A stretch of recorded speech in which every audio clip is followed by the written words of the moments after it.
नमस्कार। शनिवार 24/5/2025 को आपने टेस्ट दिया होगा। मैंने टेस्ट सीट आपको प्रोवाइड की थी, उसका सॉल्यूशन हम आपको कराते चल रहे हैं। एक-एक सवाल को आप मिलाइए, देखिए कि किस स्तर के सवाल हैं और आपने उसका सॉल्यूशन कैसे किया था और उसके सॉल्यूशन का क्या सही अप्रोच होना चाहिए, इस पर हम लोग काम करते हैं। मैं उम्मीद करता हूँ कि आप लोग इस सेशन को अच्छे से चेक करेंगे, देखेंगे और अपने सॉल्यूशन से मिलाएँगे। और कहीं अगर कुछ कमी लगे, आपको लगता है कि कोई सवाल नहीं समझ में आया था, क्या उस पर क्लैरिटी हो पा रही है कि नहीं हो पा रही है, तो हमें ज़रूर अपडेट कर दीजिएगा। टेस्ट हम बहुत इंपॉर्टेंट मानते हैं और ये जानते हैं कि हमें अंतिम में टेस्ट ही देना है, अर्थात एग्जाम ही देना है।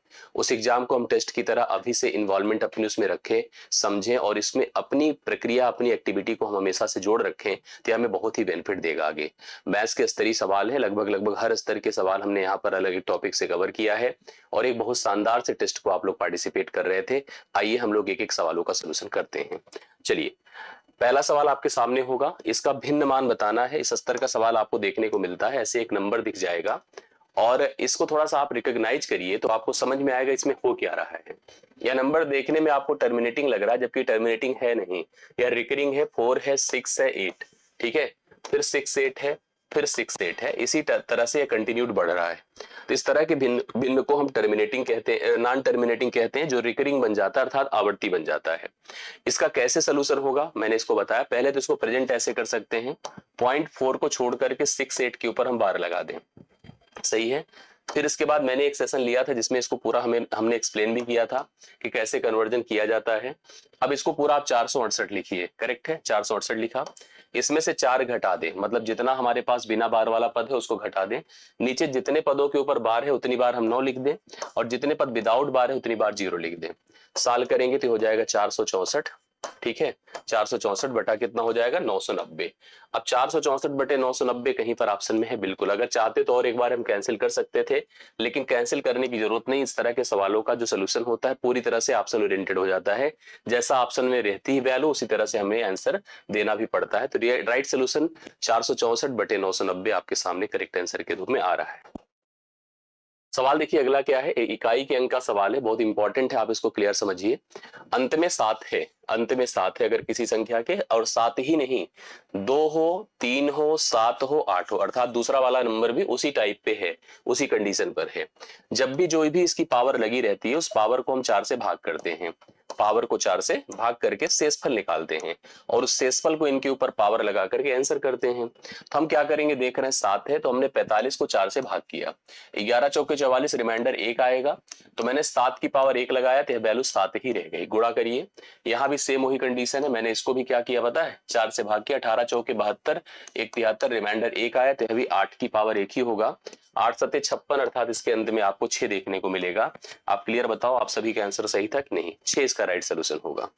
अगले सवाल पर आइए, ऐसी सबसे बड़ी संख्या कौन सी होगी जो 18, 25 और 32 को जब विभाजित करे तो प्रत्येक स्थिति में शेषफल छोड़े और शेषफल क्रमशः 2, 1 और 0 आए। मतलब पहली संख्या देखिए ऐसा हो कि जो 18 भाग करे तो शेषफल 2 आए, ठीक है, उस नंबर को, और 25 भाग करे तो 1 आए और 32 भाग करे तो क्या हो, 0 आए।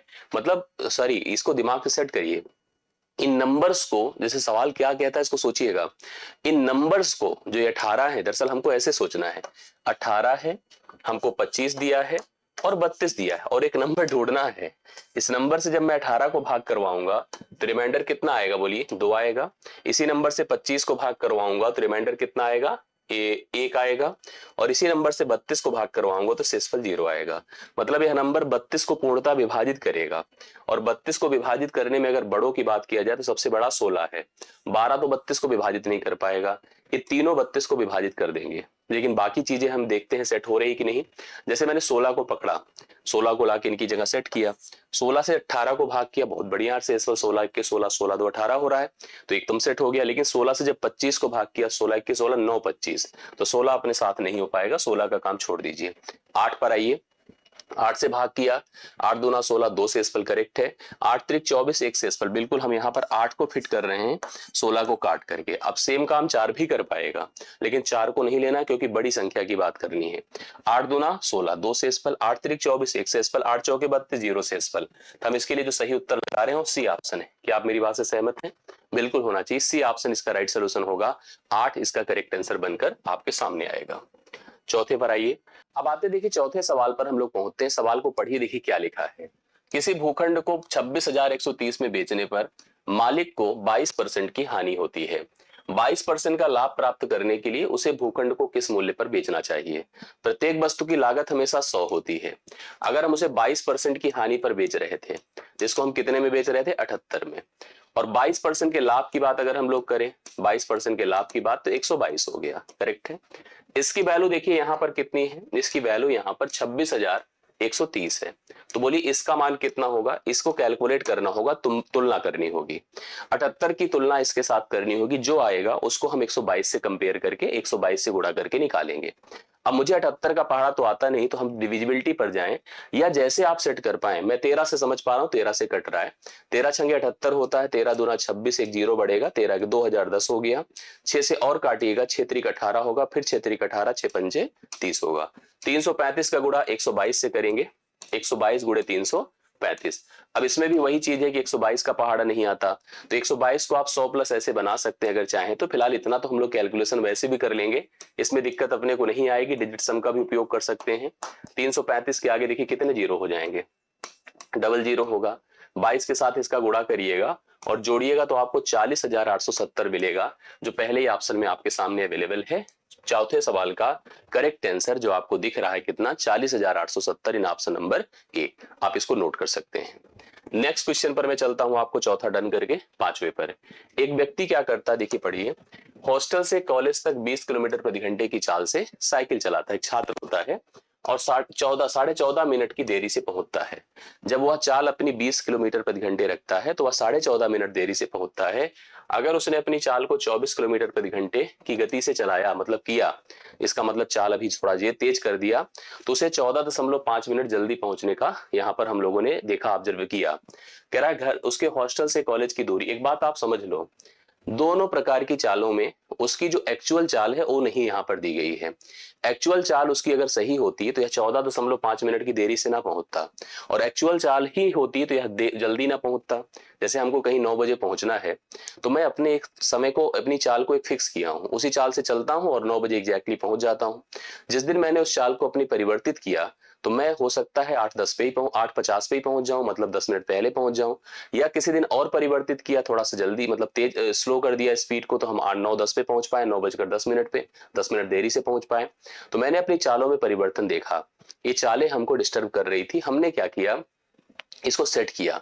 दो प्रकार से इसका उत्तर आप कर सकते हैं। एक तो इसका रूल होता है, रूल ये होता है कि दो चालें हैं ना, यहाँ पर S1 S2 कर दीजिए, डिवाइडेड बाय डिफरेंस आप चाल करिए, S1 into S2 divide by चालों का अंतर गुणे समयों का अंतर। और समयों का अंतर भी देखिए कैसे सोचना होगा। जब मैं अगर मुझे आप फिक्स एक टाइम मानो 9 बजे, आप मेरे से 10 मिनट पहले पहुंचते हो या मेरे से 10 मिनट बाद पहुंचते हो, तो दोनों के बीच का अंतर उन चालों के, उन समयों के योग के बराबर होगा।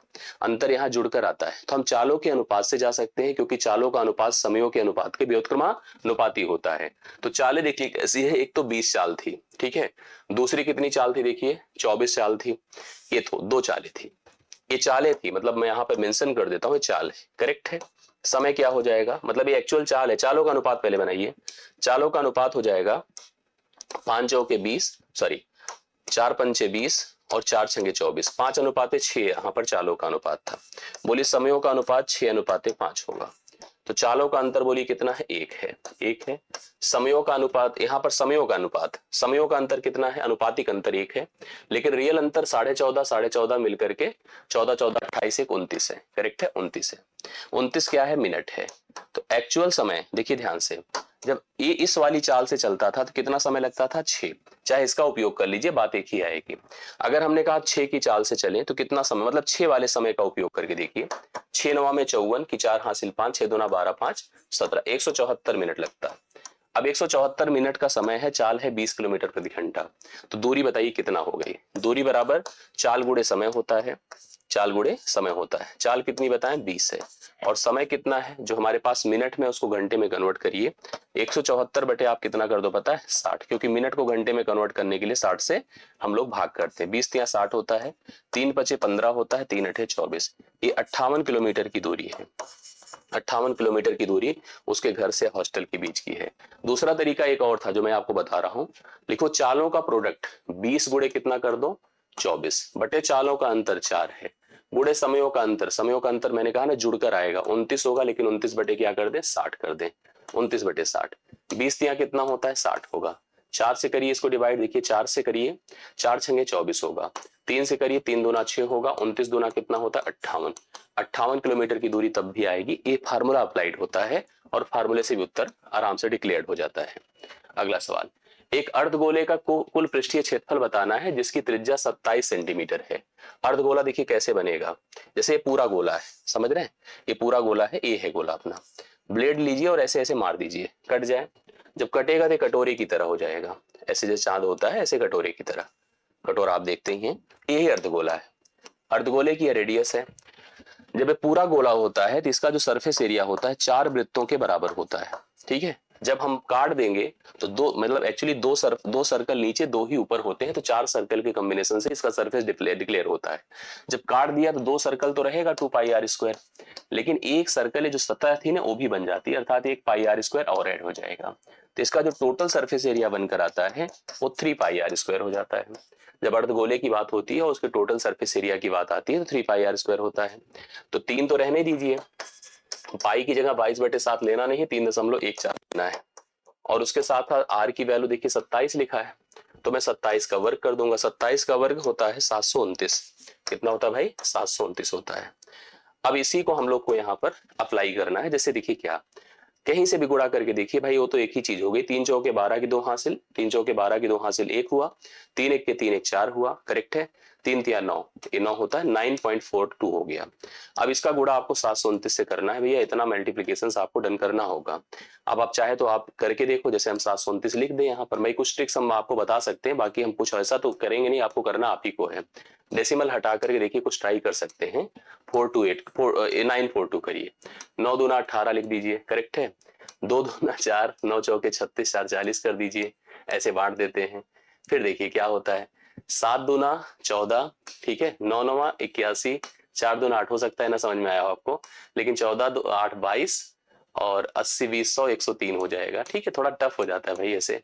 अब फिर से ऐसे करना, मतलब ये लॉन्ग प्रोसेस होता है, थोड़ा सा अगर हम इफर्ट कर ले भाई, यहाँ पर देखो प्रॉब्लम क्या है ना, अंतिम digit, second last, third last, fourth last, चौथे लास्ट से डिफरेंस है, बाकी उसके पहले तो आपको देख ही जैसा, मतलब अगर लास्ट डिजिट से मैच करना हो तो बहुत आसान है, लेकिन इस तरह से कर पाना, मतलब मैं आपको वही बताऊं ना कि मेथड सब हमने सही करा, मेथड हम सब सही करे, लेकिन अक्सर मैंने देखा है लोगों ने गलतियां इस तरह के सवालों पर करी है, अंतिम में जाकर कैलकुलेशन में आना कुछ था आ गया कुछ, इसलिए आपको बहुत ध्यान से समझना होगा।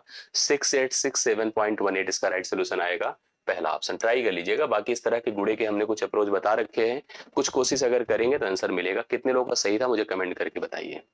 अगले सवाल पर आइए। एक्स वाई और जेड एक साझेदारी करते हैं, व्यापार करते हैं, एक्स पूरी पूंजी जितनी लगी थी उसका 1/3 योगदान देता है। जैसे कहते हैं कि तीनों ने मिलकर अगर 12 रुपए लगाए तो कहता है भैया 4 रुपए अकेले मैं लगा सकता हूं, जबकि पढ़िए वाई उतना योगदान देता है जितना एक्स और जेड मिलकर कहते हैं, वाई कहता है जितना तुम दोनों मिलकर करोगे एक्स और जेड उतना मैं अकेले करूंगा। वर्ष के अंत में 93,000 रुपए का लाभ होता है, तो जेड को कितना प्राप्त हुआ, सुनिए ऐसे समझिए तो क्लियर होगा। पूरी पूंजी को हमने मान लिया 6 रुपए है, ठीक है, 6 रुपए पूरा निवेश है, ए टोटल है। बोलिए क्यों 6 मान रहे हैं आप, दरअसल 1/3 किया था ना, तो 3 से कटने वाली संख्या ले लिया। अब 6 का बंटवारा करिए, देखिए 6 का बंटवारा एक्स ने लगाया, वाई ने लगाया और जेड ने लगाया, देखिए कैसे होता है। एक्स पूरी पूंजी का 1/3 करिए, 3 दूना 6, 2 आया। आगे पढ़िए, जबकि वाई उतना योगदान करता है जितना एक्स और जेड मिलकर करते हैं। अब सुनिए कुछ यहाँ पर बातें आपको खुद सोचनी पड़ेगी, जैसे जेड का हिस्सा कर दो 1, इसका हिस्सा हो जाएगा 3, अपने आप देखिए सेट हो गया। कैसे हो गया बताइए, एक्स और जेड का हिस्सा 3, वाई का अकेले कितना है 3, सही है ना, यस। तो इस प्रकार से यहाँ पर इन लोगों का सेट हो पाया है, और आशा करता हूं आपको समझ में भी आया होगा। इसी अनुपात में पैसे लगे हैं, अब अनुपाती पदों को जोड़ दें। इसी दरअसल प्रॉफिट जो व्यापार का जो लाभ होता है ना, वो उनके निवेश पर निर्भर करता है, निवेश के आधार पर बांटा जाता है। 2 3 5 1 6 कर दीजिए, 6 बराबर आप क्या कर दो पता है 93,000, 6 बराबर 93,000 करिए, तो हमको निकालना किसका है, जेड का, जेड का मान एक ही है, तो 6 से काटिए इसको, कितना जाएगा 6 के 6 3 3 6 पंचे 30 होता है, 6 पंचे 30 होता है, 15,500 रुपए भी आएगा, जिसमें जेड का हिस्सा होगा जो आपको जेड को प्रोवाइड करना होगा as a profit, as a लाभ। तो यहाँ पर डी ऑप्शन राइट सोल्यूशन है। एक काम को ए और बी मिलकर, सॉरी क्रमशः, नॉट ए और बी मिलकर, ए और बी क्रमशः ए कर पाएगा 16 दिन में, बी कर पाएगा 18 दिन में। कह रहा है कि ए ने अकेले तो शुरू किया, लेकिन 4 दिन बाद बी भी आ गया और काम में शामिल हो गया, पूरा काम तक जुड़ा भी रहा। बी ने काम कितने दिनों तक किया था, मतलब एक प्रकार से दोनों ने मिलकर कितने दिन तक काम किया, तो यही सवाल है। ए कर पाता है किसी काम को 16 दिन में और बी कर पाता है भैया 18 दिन में, तो टोटल ऐसे में काम को प्लान करना पड़ा। तो हमने काम को सोचा एक ऐसी संख्या जो 16 से और 18 से कटे। आप खुद सोच कर बताइए, 16 और 18 से कटने वाली संख्या, 18 चौके बत्त नहीं, 18 8 144, 16 9 144, मैंने लिख लिया 144 टोटल काम है। इनकी क्षमता निकालनी पड़ेगी, क्षमता मतलब यूनिट समय में किया गया काम। 16 9 ए 9 काम करेगा प्रतिदिन और ये 18 8 ही काम कर पाता है प्रतिदिन, जो समय ज्यादा लेता है कम काम करता है। सुनिए, काम तो पूरा अपना 144 है, यहां से यहां तक स्टार्ट होगा काम और एंड होगा काम, तो काम तो पूरी रिक्वायरमेंट हमारी 144 की थी। बट होता क्या है, सुनिए, होता यह है कि शुरू तो ए ने किया, देखो पढ़ो, ए ने स्टार्ट किया 4 दिन तक काम भी किया, तो 4 दिन तक काम किया तो 9 गुणे कितना कर दें 4, 9 चौके बोलिए कितना काम हुआ 36, समझ रहे हैं। ए ने स्टार्ट किया और 9 की क्षमता से काम शुरू किया, 4 दिनों में 36 काम भी उसने किया। कितने काम भैया 36। अब खुद आप सोच लो, अगर 144 में से 36 निकाल दो तो 14 से 6 8 होता है और 108 काम अभी बचा है, 108 काम अभी बचा हुआ, ए काम बचा है। और इस काम को करने के लिए अब उसको साथ मिल जाता है बी का, ए प्लस बी हो गया। तो यहाँ पर ए और बी होना मतलब 9 8 17 होना, तो 17 से हमने इसको डिवाइड किया 108 को। यही तो पूछा है ना, बी ने कितने दिनों तक काम किया, ये लिखा है ना, इसका मतलब दोनों ने मिलकर कितने दिन तक काम किया। 17 से भाग करिए, 17 छक्के 102 होगा, ठीक है, 102 6 0, 17 3 51, 6.3 के साथ एक ही ऑप्शन पर चल रहा है पहला।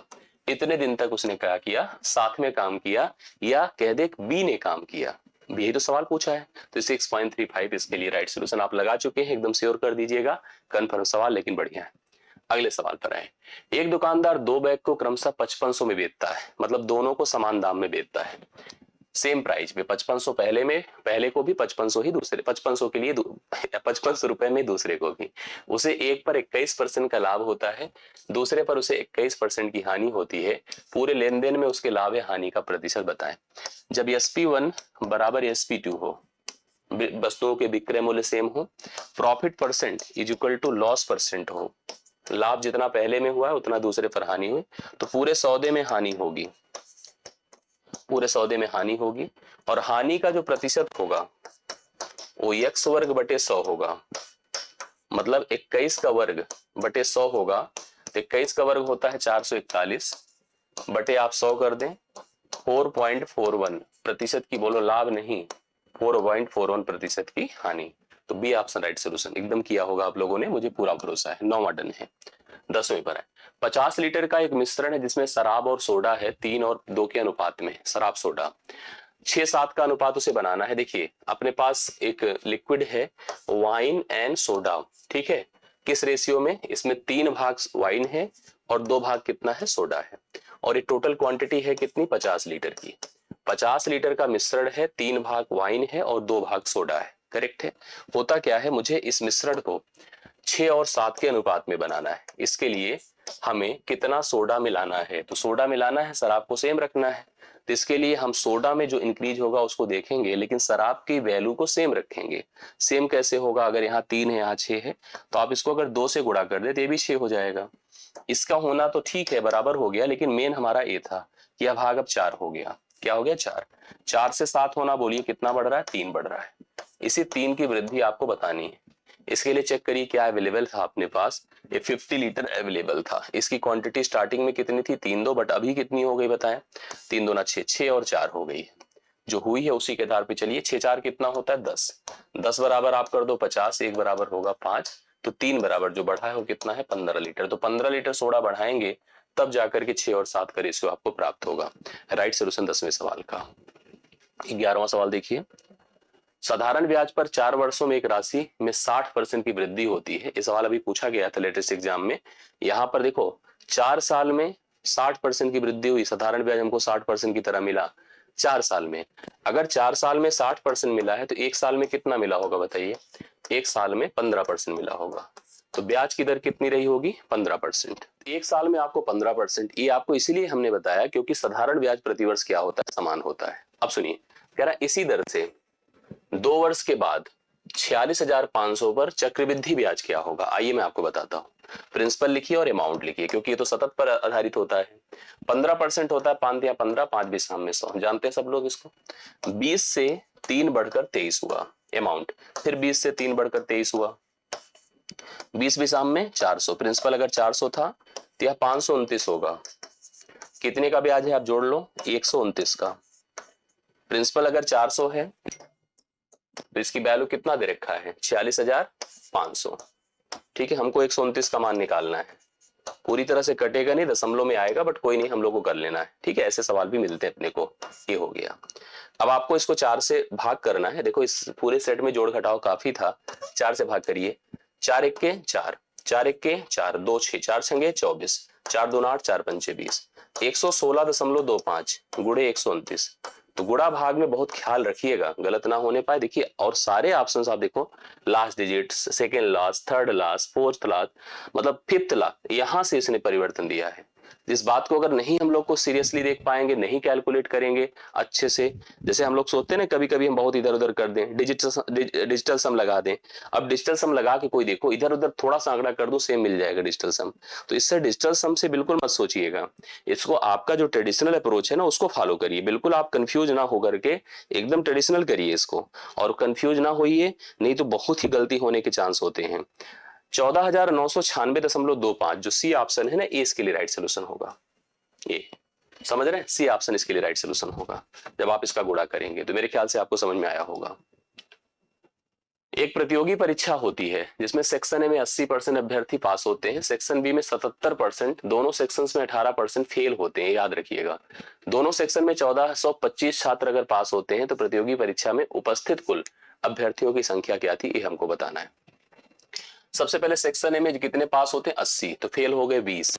सेक्शन बी में 77 पास होते हैं तो फेल हुए होंगे तो 23। दोनों में 18% फेल होते, तो हम एक डायग्राम बनाएंगे फेल वाला, पास का नहीं बनाएंगे। पास का बनाने में गलत हो जाए, गलत तो नहीं होगा बट कैलकुलेटिव आपका टफ हो जाएगा, नेगेटिव आएगा। क्यों? सुनिएगा, अगर मैं कह रहा हूं 18% दोनों में फेल हैं तो 82% पास आते, और अब 82 अगर दोनों में होता तो घटाते तो नेगेटिव आता। तो इसलिए हम नेगेटिव की तरफ नहीं, हम फेल का आंकड़ा लेकर चल रहे हैं।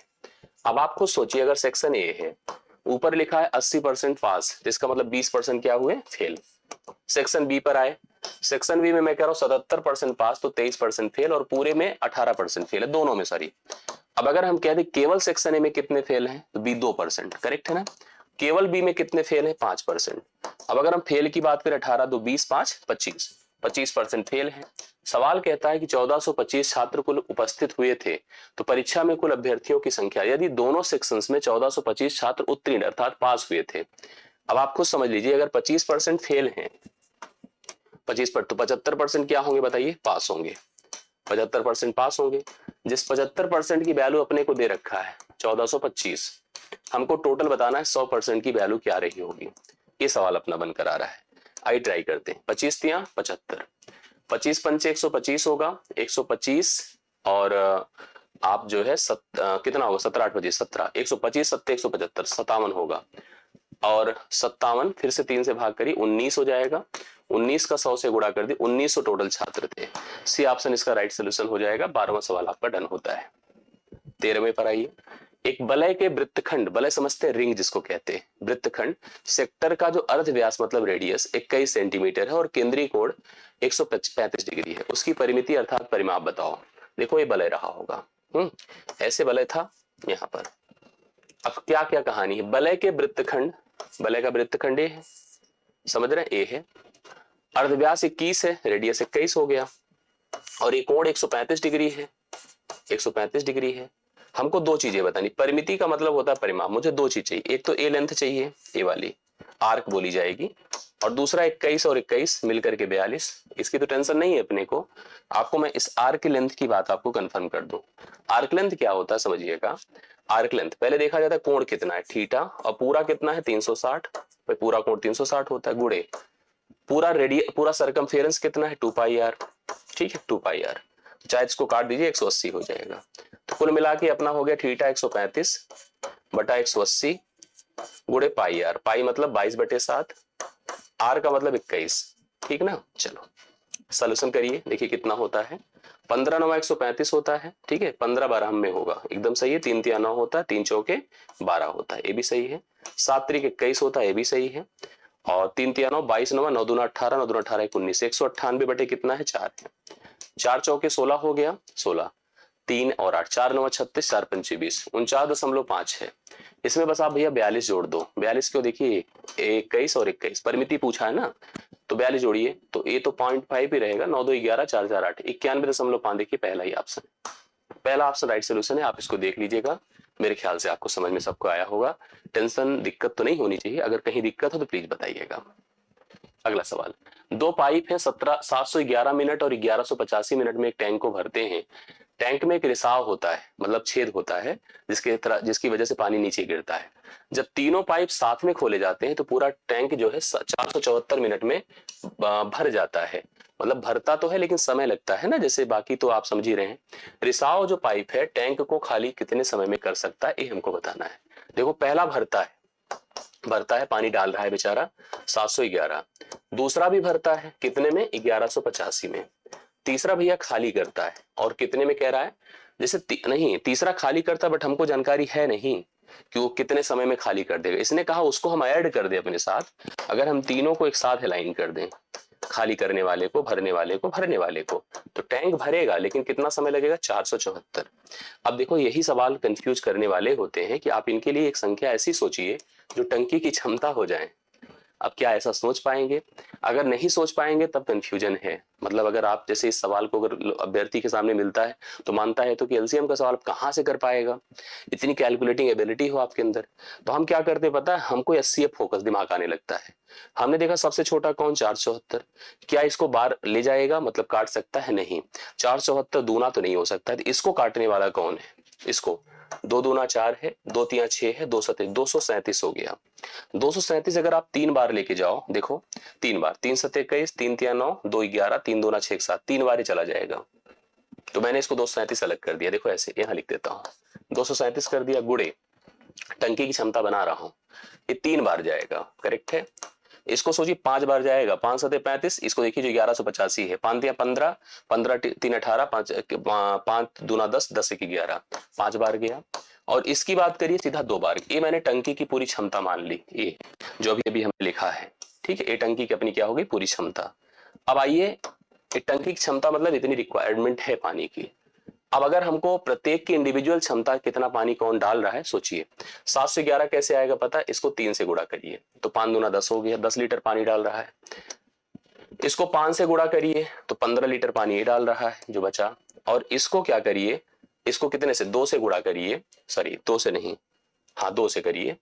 एक सेकंड फिर से आप देखिए, जैसे मैंने कहा ना, इसको 5 से करना चाहिए था, 6 लीटर पानी डाल रहा था ये, 6 लीटर 6 डाल रहा था, करेक्ट है। क्यों? क्योंकि 237 गुणे 5 था ना, 3 दूना 6।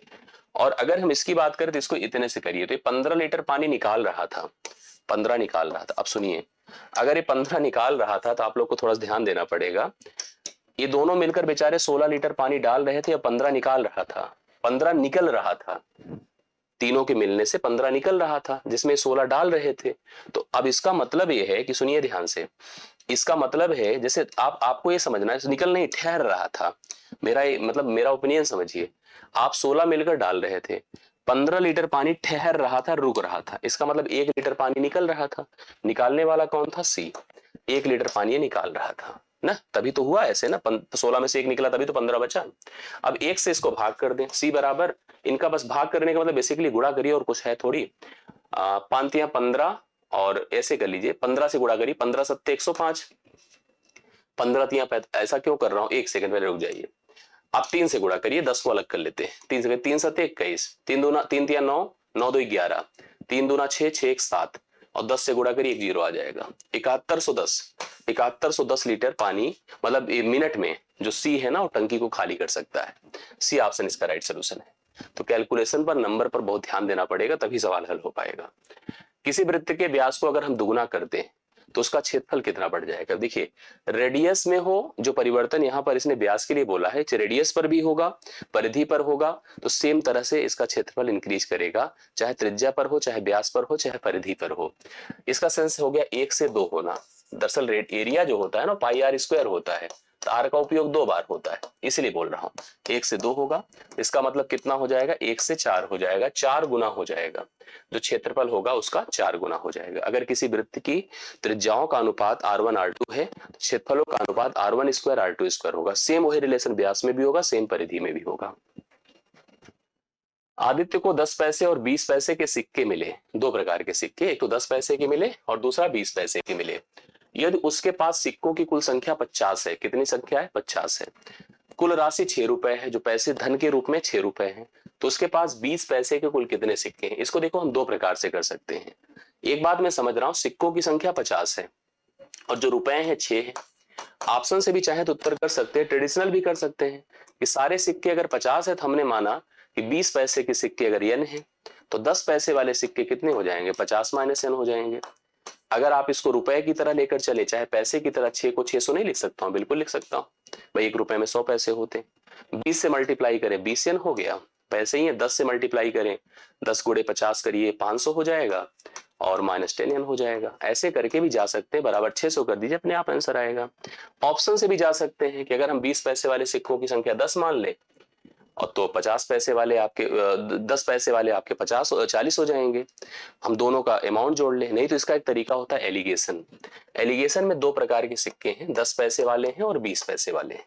ठीक, हमने मान लिया कि हमारे सभी सिक्के, सभी मतलब पूरे 50, सारे के सारे सिक्के अगर 10 पैसे के होते तो हमें हमारे पास कितना पैसा होता, बोलिए 500 होता। और मैं मान लेता हूं कि हमारे सभी सिक्के 20 पैसे के होते तो हमारे पास 1000 पैसे होते। बट हमारे पास 6 रुपए हैं, 6 रुपए का मतलब 600 पैसे हैं। ये देखिए, हम एलिगेशन बनाने से पहले आसान कर लेते हैं। इसका डिफरेंस 1 का है, इसका डिफरेंस 4 का है। हमारी संख्याओं का अनुपात 4:1 है। टोटल जोड़िए, 4 1 मिलकर 5 है।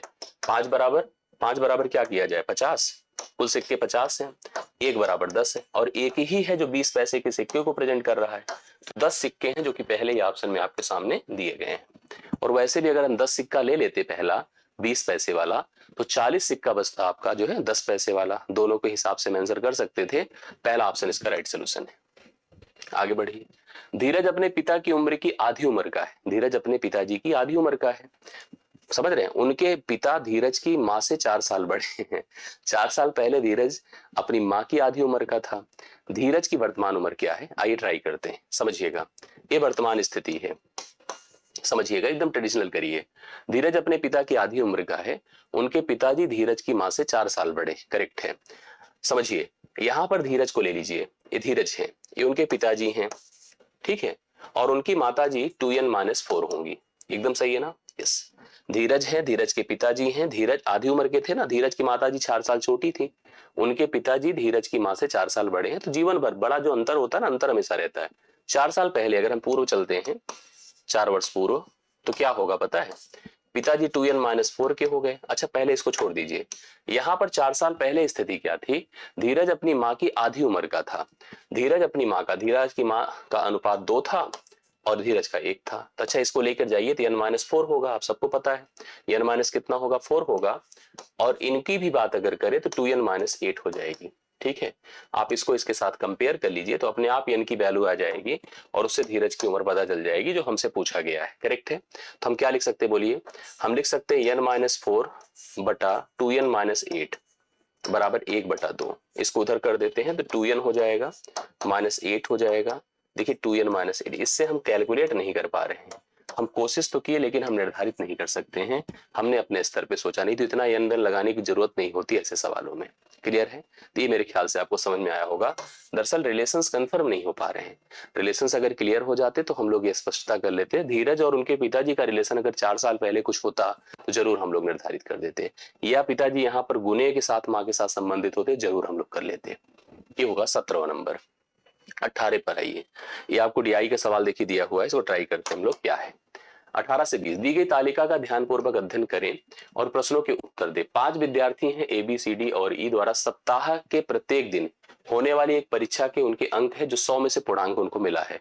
सोमवार, मंगल, बुध, गुरुवार, शुक्रवार कुछ परीक्षा होती है और उसमें ए को नंबर मिलता है, बी को मिलता है, सी को मिलता है, डी को मिलता है। दो प्रकार से ऑब्जर्व करना चाहिए, एक तो एक विद्यार्थी को प्रतिदिन कितने नंबर मिले, दूसरा सप्ताह के किसी दिन कुल कितने नंबर मिले। ऐसे दो तरह से ऑब्जर्व किया जाता है, ऐसे आंकड़ों के हिसाब से। सवाल क्या कहता है, बी द्वारा सोमवार और बुधवार और गुरुवार को प्राप्त किए गए अंक। सबसे पहले हमें बी को पकड़ना पड़ेगा, ठीक है। कब कब का दिन सोच लीजिए, सोमवार का दिन मैंने ये कर दिया, बुधवार का दिन ये कर दिया, गुरुवार का दिन, गुरुवार ये 3 दिन की बात है। ऐसे में सर्कल कर देता हूं, 65 है, 82 है और 72 है, 3 दिन की बात है। ई द्वारा मंगल, बुध और शुक्रवार। चलिए ई के पास चलते हैं, मंगल है, देखिए मंगल पकड़ लिया मैंने, मंगल, बुध, बुध तो नीचे ही होगा सीधा सीधा, बुध और शुक्र, शुक्र मतलब नीचे के प्राप्त अंकों के मध्य कितना अंतर है। तो भैया इनको जोड़ना होगा, जोड़ के देख लीजिए कितना है इसका टोटल। ये देखिए जोड़ता हूं मैं, आसानी जोड़िएगा आराम से। 60, 80, 140, 70, 210, 220, 225। मैंने जो जोड़ा 225, एक बार ट्राई कर लो आप लोग, फिर से देख लो। 5 2 7, 5 2 7, 7 2 9, कुछ गलती हो रही पक्का। यहाँ पर दरअसल 72 था, मैंने इसको गलत तरीके से, मैं कह रहा हूँ ना, इस तरह से बहुत ध्यान देना पड़ता है। 60, 80, 140, 70, 210, दरअसल मैंने इसको ले लिया 210, 5 2 7 2 9, 219, कितना हो रहा है 219, 5 2 7 2 9, ठीक है, 8 6 14 7 21 करेक्ट है। इधर चलिए ऐसे जोड़िए, 70 50 120, 120 70 190, 190 में क्या जोड़िए, 9 2 11 4 15, ये 15 जोड़ा, ठीक है, तो हो जाएगा 205। 205 और 219 में कितने का अंतर है, बोलिए 14 का, 14 5 19 होता है। बी ऑप्शन राइट सोल्यूशन है। ये करना था, सीरियस करना होता है, इन सब में केवल कंफ्यूज करने की बात की जाती, बाकी थोड़ी कोई दिक्कत है। बी द्वारा मंगल को प्राप्त किया गया अंक, बी कहां पर, ए है, और मंगल को कितना नंबर मिला उसे, 68।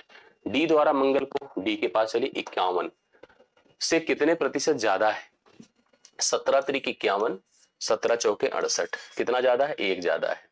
किससे ज्यादा है, 3 से। तो 1 गुणे 100 बटे आप 3 करेंगे तो 33 सही 1 बटे 3 मतलब 33.33% ज्यादा है। आई होप सबको क्लियर हुआ होगा, सभी लोग कंफर्म कर दीजिएगा, एकदम समझ करके बताइएगा। लास्ट सवाल होगा, ई तथा सी द्वारा सभी दिनों में प्राप्त किए गए अंकों के, किए गए औसत अंकों के मध्य देखो एक बात मैं आपको बता दूं, जैसे बात में कर रहा हूं ई की और बात में कर रहा हूं सी की, तो आपको क्या करना है, जैसे इसने कहा कि सभी दिनों के प्राप्त अंकों के औसत के बीच कितना अंतर है। भाई अगर हम देख रहे दिन सबके लिए बराबर हैं तो आप पहले अंकों का ही अंतर देख लीजिएगा, इसका अंक इसका अंक जोड़िए कितना है, 70 30 100, 100 170, 240, 70 310, 310 लिखा मैंने, 6 5 11 2 13 7 20 है। ये जुड़ करके 330 है, आप भी एक बार देख लो सब लोग, 330 इसकी तरफ चलिए, 80 70 150 200 260 70 330, 330 हो गया करेक्ट है। अब वही जो अंतर आएगा वही अंतर ही होगा, 4 2 6 6 9 15 15 8 23 4 27, 27 मतलब 357 है, 357 और इसमें अंतर कितने का है, 27 का है, कितने का, 27 का। 27 को हमने 5 से भाग किया क्योंकि औसत बराबर योग बटा संख्या होता है, 5 पचे 25, 5 चौके 20, 5.4 होगा जो आपको पहले ही ऑप्शन में दिख रहा है, ठीक है, पहला ऑप्शन राइट सोल्यूशन होगा। और यही आज के सेशन का अंतिम सवाल था। आई होप आप सबको क्लियर हुआ होगा, सभी लोग स्पष्ट कर लीजिएगा, कहीं कोई कंफ्यूजन हो तो लिख दीजिएगा कमेंट करके, और अच्छा लगा वीडियो को लाइक और शेयर कर दीजिएगा। आज के लिए इतना ही, बहुत बहुत धन्यवाद, थैंक यू सो मच।